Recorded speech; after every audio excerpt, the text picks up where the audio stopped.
Merci Grégoire. Et nous allons accueillir plusieurs témoins qui vont nous faire des petites interventions pour nous expliquer comment on peut les accompagner, comment on peut les soutenir. Donc on va commencer avec le témoignage de Sœur Jaïne, accompagnée de Haute-de-Vilaine. Par la suite, ma sœur... Allez-y.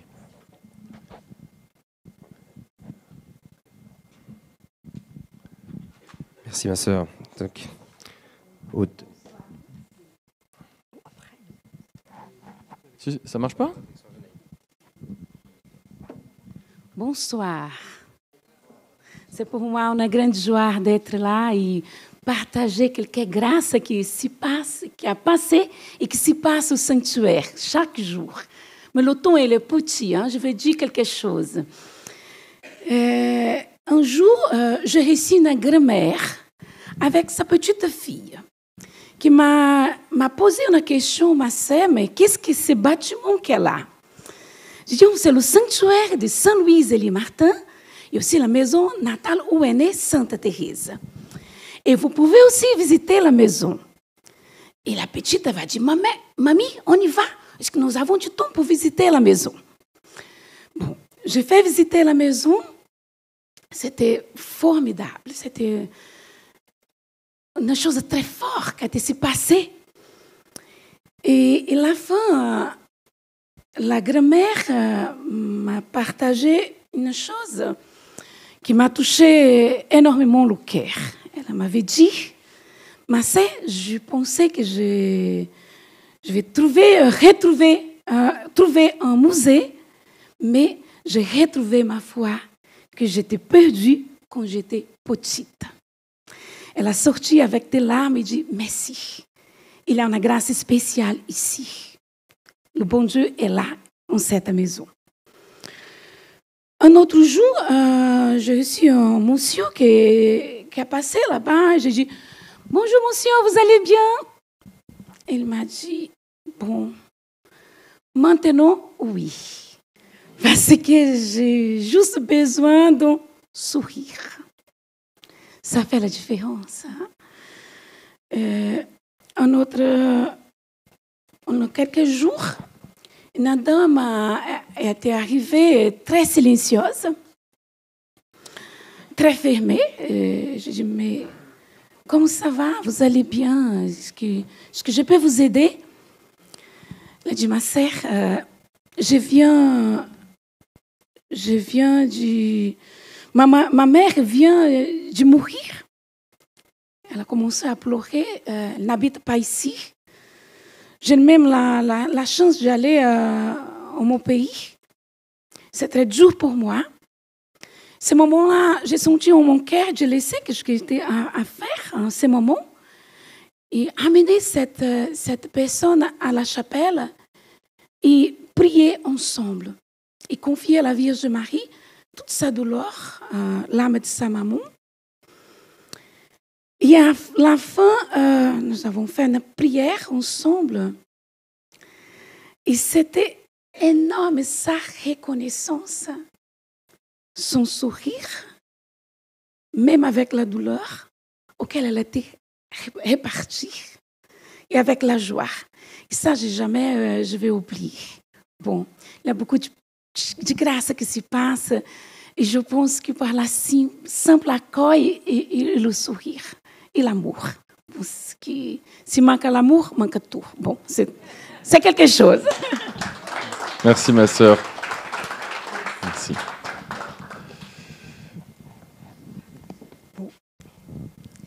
L'exercice est déjà plus qu'intimidant, mais alors intervenir après des témoignages si forts, si beaux, en voici un bien modeste, qui est surtout une action de grâce.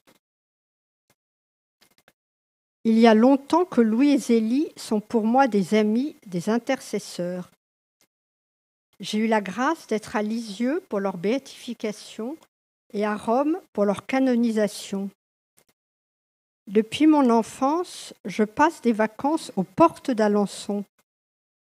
Je me souviens que nous emmenions nos amis à la maison natale, comme elle était appelée alors. Mon grand cadeau, c'est le sanctuaire Louis et Zélie où je me sens si bien. Cadeau que je partage avec tous ceux qui séjournent à la maison, parfois des prêtres. Tous repartent comblés, reconnaissants et désireux de revenir. Et ça, c'est un bonheur. Alençon, une perle un peu cachée quand on pense à Lisieux, mais appelée à être découverte par beaucoup. La maison rue Saint-Blaise, c'est avant tout le foyer de la famille Martin, leur petit Nazareth, mystère de la vie cachée avec ses joies et ses peines, la sainteté de la vie ordinaire, là où Thérèse a vu le jour. Maison de famille pour tous, visiteurs, pèlerins, amis, bénévoles. Un lieu qui se visite, mais qui est tout sauf un musée, et ce, grâce au recteur, aux frères et sœurs carmes missionnaires de l'Esprit Saint, aux bénévoles, tous attentifs à chacun. Maison de famille pour les couples, les parents et les enfants qui s'y sentent chez eux par l'accueil joyeux et bienveillant qui leur est offert. Par leur présence souriante, priante, l'animation des messes, chants et guitares, œuvrante au magasin, les sœurs entretiennent un climat paisible, simple et chaleureux, sûrement celui qui devait régner au cœur de la famille Martin. En arrivant pour la messe, je ne résiste pas à passer par l'accueil pour confier une intention ou pour un moment d'amitié. Chaque fois que j'ai pu venir pour aider à accueillir, j'ai éprouvé une grande joie. Tant de belles rencontres. Et que de délicatesses et petites attentions. Ce que j'appelle les petits rouleaux. D'ailleurs, ils ont marqué les jeunes. Voilà un petit rouleau, je le dirai après. Il s'agit de pensées extraites de lettres de Louis ou Zélie ou Thérèse que chacun peut piocher et emporter comme une lumière, une vitamine, un encouragement, un souvenir. Cela fait tant de bien et nous les rend si proches, si vivants. Parfois, j'en prends pour ceux qui sont loin et ils se sentent rejoints. Alors celui du jour, je le découvre avec vous parce que j'ai des provisions. C'est de Louis. Louis à ses filles en 1885. « Si la distance nous sépare un peu, mon cœur est tout près de vous. » Une autre délicatesse, les roses de la fête de Thérèse. Le 1er octobre dernier, à la fin de la messe, les sœurs ont offert à chacun une magnifique rose. On aurait pu imaginer l'inverse. Tous étaient tellement touchés. Et pour sourire et conclure, je ne sais pas ce que les sœurs ont dans les mains, je constate, non sans étonnement, qu'aujourd'hui, 1 mois plus tard, la rose reçue est quasiment intacte.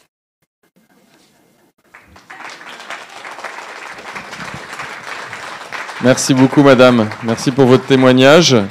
Et on a décidé on a quelques autres témoins encore, et pour finir cette soirée, parce qu'en fait, avant de faire la dernière levée de dons, on voulait vraiment mettre en avant les acteurs du sanctuaire, toutes ces personnes, merci beaucoup, toutes ces personnes discrètes au service des pèlerins, au service de tous ceux qui viennent au sanctuaire. Donc là, j'appelle maintenant le frère Léandro, ainsi que madame... Ah ben c'est Marie qui est là, pardon. Madame Pécoari, j'ai pas mes lunettes. Et bon, je vais les laisser continuer ces témoignages et nous aurons un dernier témoin avant de passer au don. Attendez, je vous donne un micro. Merci à vous deux.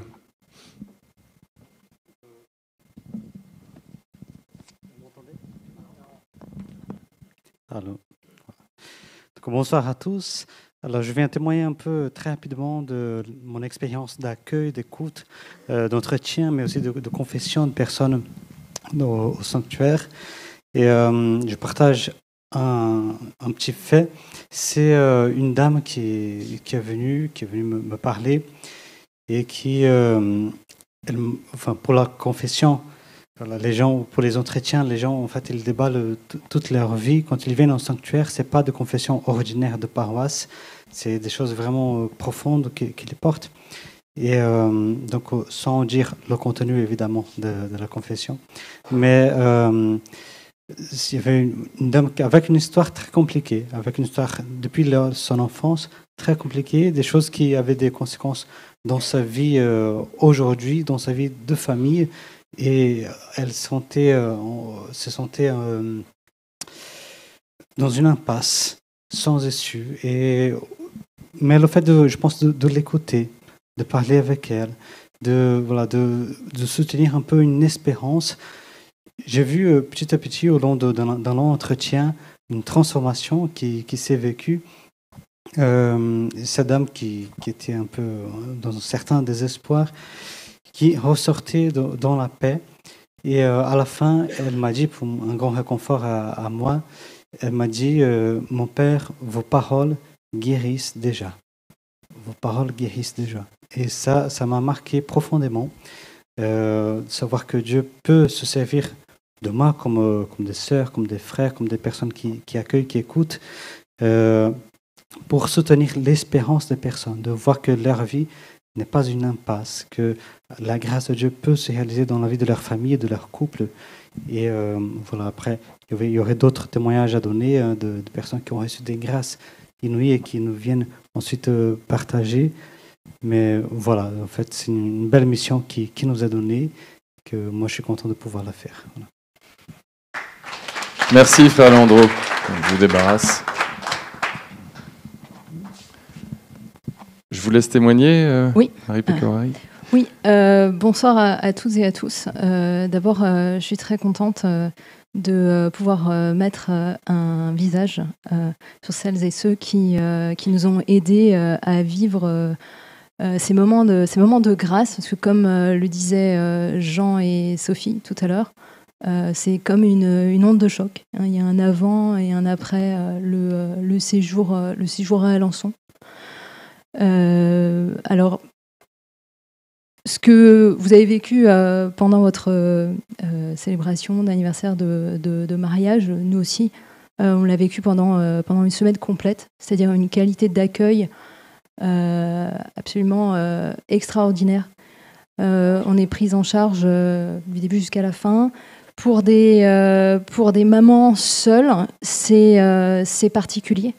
Parce qu'on a l'habitude au quotidien d'être, alors comme beaucoup de parents, mais encore plus quand on porte la charge seule d'une famille, d'être tout le temps dans l'anticipation, d'avoir du mal à vivre le temps présent, à prendre du temps aussi pour prier, pour penser à soi. Et j'ai appris pendant mon séjour à Alençon qu'il fallait, ça paraît bête, mais il fallait d'abord penser à soi pour pouvoir donner. Donc ça, c'est une des grâces voilà, que j'ai reçues pendant mon séjour, d'en faire cet apprentissage pendant une semaine complète. Voilà.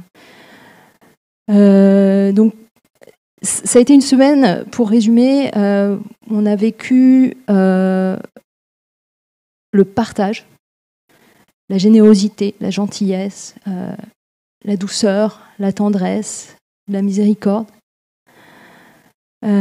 Juste pour vous donner une anecdote personnelle, alors il était question de hasard, de providence.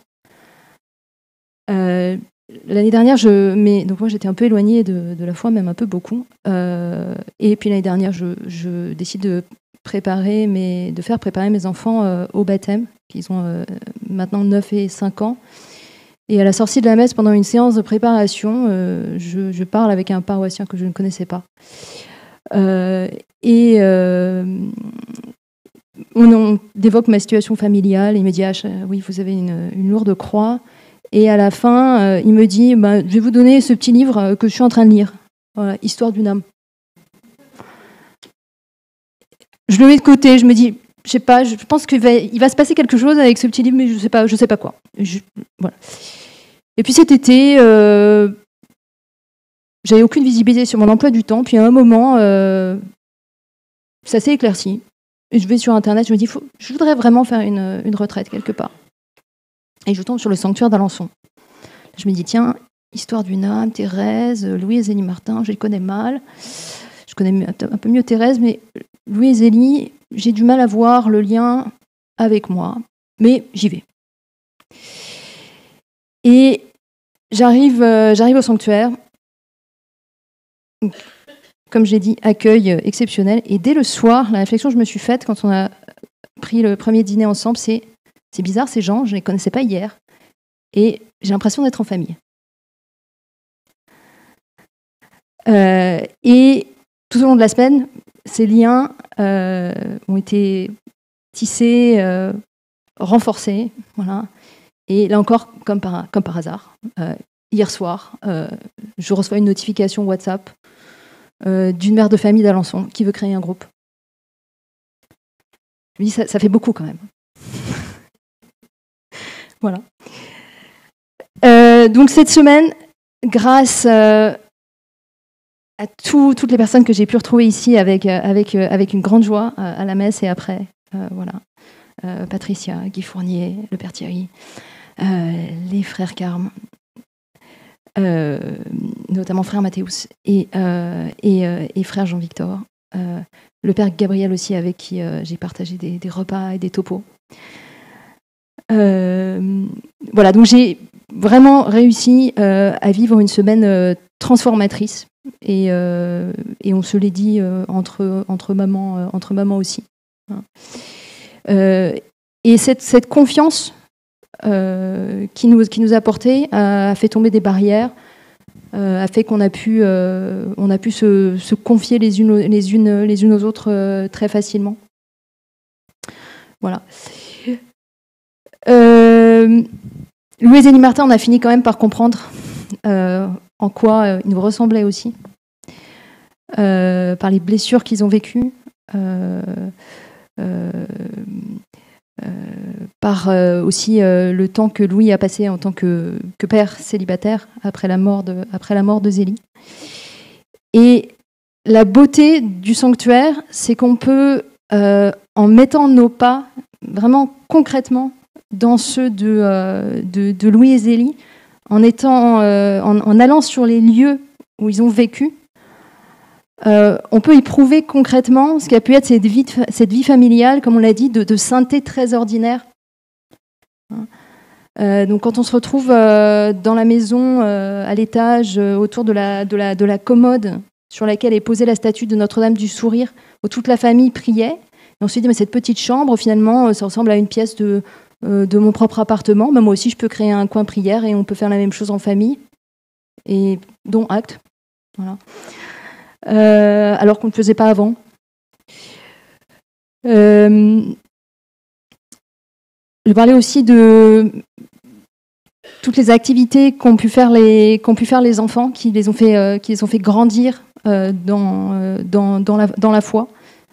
À la fois des petites activités quotidiennes, puis des activités plus liées à la liturgie. Je pense aux parties de foot dans le jardin avec frère Mathéus et frère Jean-Victor. Parfois, je regardais ma montre et je me disais j'ai envie d'aller me coucher. Où sont les enfants ? Voilà.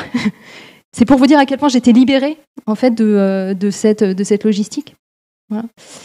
Je pense à mon fils Stanislas qui s'est retrouvé sur les épaules de frère Jean-Victor quand on est allé en excursion à Saint-Sénry. Il a profité de la vue de la rivière en surplomb. Il est très content. Je pense à la petite pièce de théâtre qui a été jouée avec frère Jean-Victor qui faisait la voix off, et puis mon fils qui jouait le rôle du parrain de Thérèse. Donc la veille, on était allé voir le baptistère dans la basilique. Donc c'était très émouvant.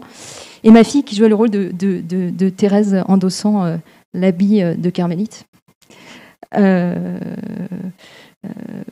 Voilà.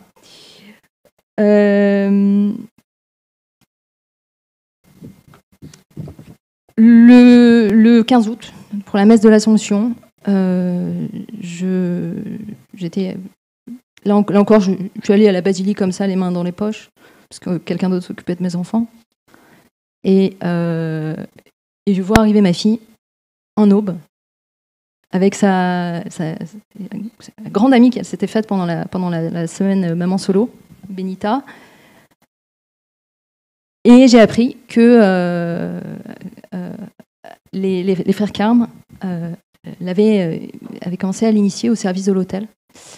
Et ça a porté du fruit, puisque aujourd'hui elle est servante d'hôtel depuis la rentrée à la paroisse Saint-Christophe de Javel, dans le 15e. Voilà. Ma fille a aussi souhaité intégrer une maîtrise paroissiale, et moi un chœur paroissial. Je pense que les temps de louange et de prière à la chapelle et à la basilique n'y sont pas complètement étrangers. Voilà. Pour moi, Louise Zélie Martin, donc justement par ce côté ordinaire et simple, ça m'a montré comment on pouvait transmettre la foi en famille, parce que moi je l'ai pas du tout vécu enfant. C'était très extérieur, c'était le catéchisme et la messe dominicale quand on y allait. Là, c'est vraiment construire cette église domestique, hein, comme ça a été rappelé dans la première communication. Donc, apprendre à transmettre la foi, prier Louise Zélie Martin pour qu'il m'aide, pour qu'il me guide, pour transmettre la foi à mes enfants.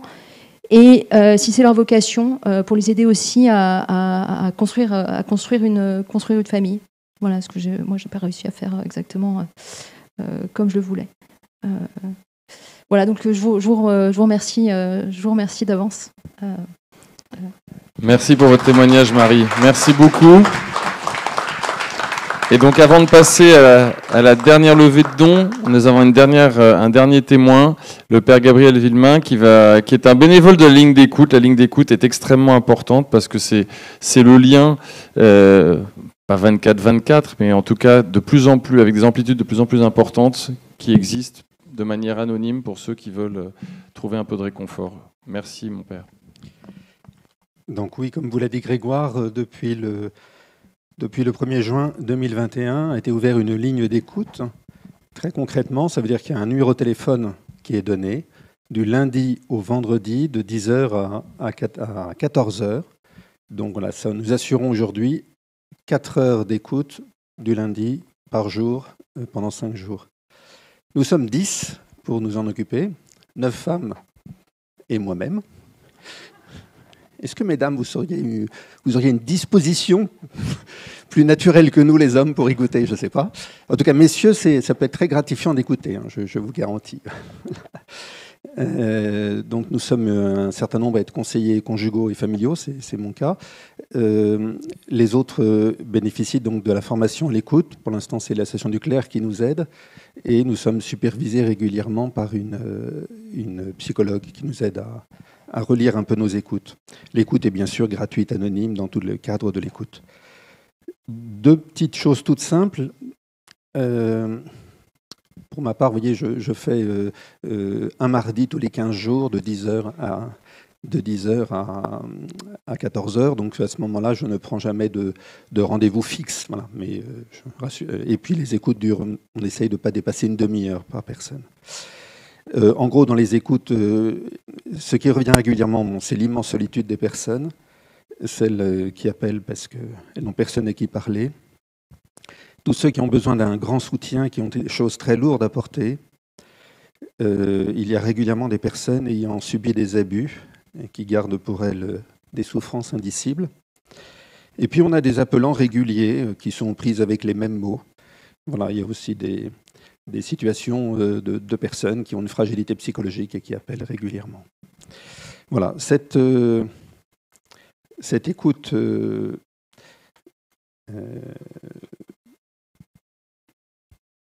comment la qualifier,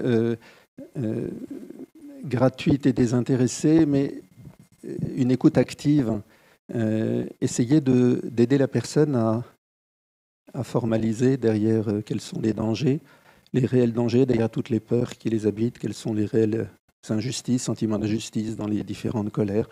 Mais souvent nous ne disons pas grand-chose. Et pour ma part, c'est facile comme prêtre. Souvent, je propose de prier avec la personne et elle nous confie des intentions de prière que nous donnons ensuite au sanctuaire. Voilà, je crois que dans les familles, c'est pas facile d'écouter. Nul n'est prophète en son pays. Mais si nous avons du mal à nous écouter en famille, c'est que pour écouter l'autre, il faut d'abord que j'ai moi-même été écouté. Et je voudrais conclure avec... J'ai été touché tout à l'heure en arrivant à la messe parce que j'ai médité les textes d'aujourd'hui et c'était pour les mêmes textes. Et c'était une messe spéciale, je pense, pour la famille. Et nous avons commencé avec la première lecture de Samuel. Et Samuel, ça veut dire Dieu écoute, Dieu exauce. Et nous avons entendu Anne, voilà, qui a parlé à Dieu parce qu'elle a été écoutée. Eh bien, cet enfant est né. Et je crois que c'est parce que Samuel a été écouté qu'il a pu un jour dire « Parle Seigneur, ton serviteur écoute ».